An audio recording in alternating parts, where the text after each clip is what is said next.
एक गांव में आरामचंद नाम का आदमी रहता था। उसका नाम ही उसकी प्रकृति को दर्शाता था। आरामचंद बेहद लालची और कामचोर था। उसे बस आराम करना पसंद था। वह दिन भर बस सोता ही रहता था या फिर इधर उधर आवारा की तरह घूमता फिरता था। आरामचंद के माता पिता काफी मेहनती और ईमानदार थे। वह आरामचंद की आदतों से परेशान हो चुके थे। उनका दिल टूट चुका था। उन्होंने आरामचंद को कई बार समझाया, लेकिन आरामचंद पर इसका कोई असर नहीं हुआ। इसलिए आरामचंद के माँ बाप की आंखों में चिंता और निराशा झलकती थी। एक दिन आरामचंद की माँ अपने पति से बोली,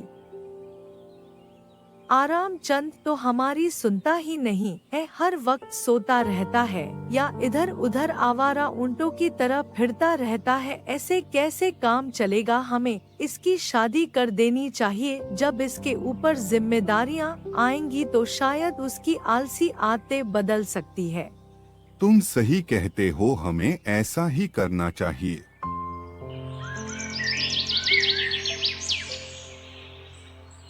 कुछ ही दिनों में रामचंद के माता पिता सुषमा नाम की लड़की से आरामचंद की शादी कर देते हैं। सुषमा बहुत ही सुंदर और मेहनती लड़की थी। सुषमा के घर में आने से रामचंद के माता पिता को पूरा विश्वास था कि अब आरामचंद का निठल्लापन जरूर दूर हो जाएगा। लेकिन आरामचंद की आदतें बदलने की बजाय वह पहले से भी अधिक आलसी हो गया था। अपने पति की यह हरकत देखकर सुषमा बहुत परेशान हो चुकी थी। वह एक दिन अपने ससुर से बोली, मैंने आज तक आपके सामने मुंह नहीं खोला क्योंकि आप घर के बड़े आदमी हैं, लेकिन अब मैं मजबूर हो गई हूँ। उस आलसी और निठल्ले बेटे की शादी आपने मेरे साथ करवा दी। उसने मेरी जिंदगी बर्बाद कर दी है।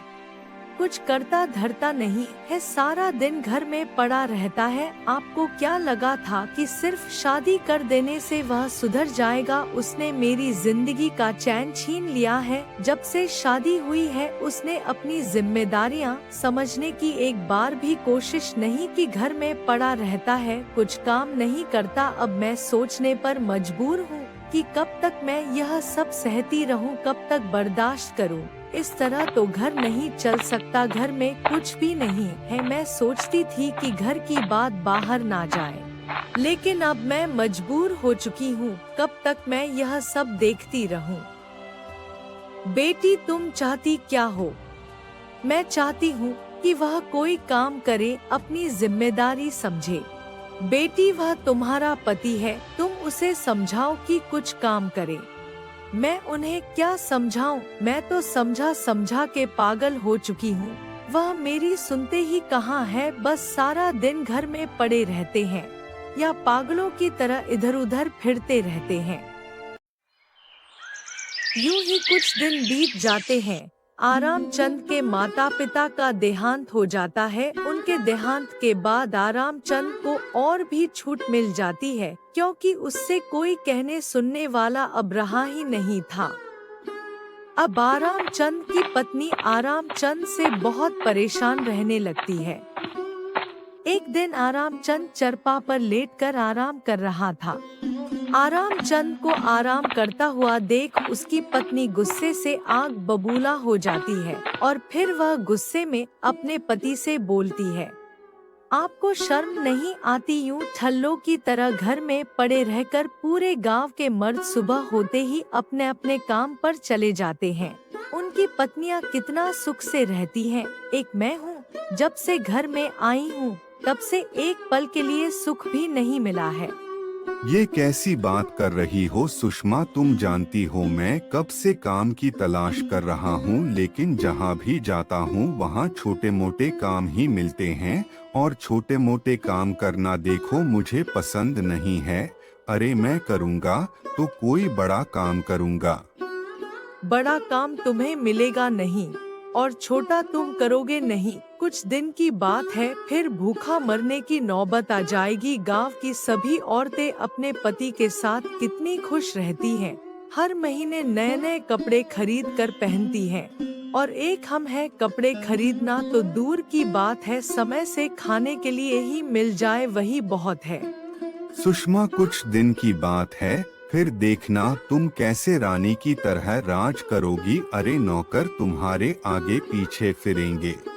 घर में निठल्ले बैठ सपने देखना छोड़ दो, ऐसे हाथ पे हाथ धरे बैठे रहने से कुछ हासिल नहीं होगा। गांव का तुमने ऐसा कोई व्यक्ति नहीं छोड़ा जिससे तुमने उधार ना लिया हो। मैं तो तुम्हारी उधारी वापस करते करते तंग आ चुकी हूँ। बस मुझे तुम्हारी यही बात बुरी लगती है। अरे तुम आते ही घर सर पर उठा लेती हो, कभी आराम से बैठकर प्यार से दो बातें भी कर लिया करो। तो मैं क्या करूं, सारा दिन मैं अकेली खेतों में काम करती हूं। जब मैं देखती हूं कि गांव के सभी व्यक्ति अपने अपने खेतों में कितनी मेहनत से काम करते हैं और उनकी पत्नी उनका हाथ बटा है, तो मुझे बहुत गुस्सा आता है। क्योंकि हमारे घर में तो मामला उल्टा ही है, पत्नी सारा दिन काम करती है और पति दिन भर घर में पड़ा सपना देखता रहता है। अरे भाग्यवान, बस भी करो, तुम तो मुझे बच्चों की तरह डांट रही हो। अरे मैं तुम्हारा पति हूँ, तुम्हें मेरी इज्जत करनी चाहिए। पति वाली कोई बात है तुम में जो मैं तुम्हारी इज्जत करूं?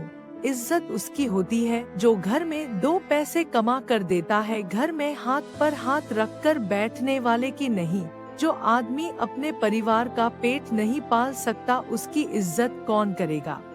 अरे भाग्यवान, इतना गुस्सा करना अच्छी बात नहीं है। ठीक है, मत करो तुम मेरी इज्जत, जो मन में आए कहती रहो। बस एक काम कर दो, मुझे बहुत तेज भूख लग रही है। अरे जाओ, जाकर जरा दो रोटी बना दो।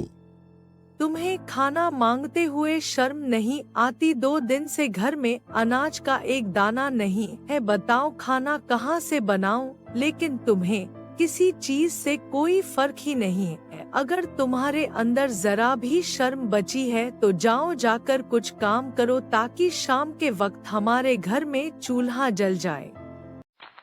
शर्मीली की बात सुनकर आरामचंद घर से बाहर चला जाता है और फिर वह सोचने लगता है, अब मैं क्या करूं, कहां जाऊं तो शाम के खाने का इंतजाम हो जाए। एक तो मुझे बहुत तेज भूख लग रही है, अब कोई उधार भी तो नहीं देता है। एक काम करता हूं, लोकेश भाई के घर चलता हूं, वह जरूर मेरी मदद करेगा। फिर आराम से लोकेश के घर की ओर चल देता है। लोकेश के घर पहुंचकर आरामचंद लोकेश से बोला,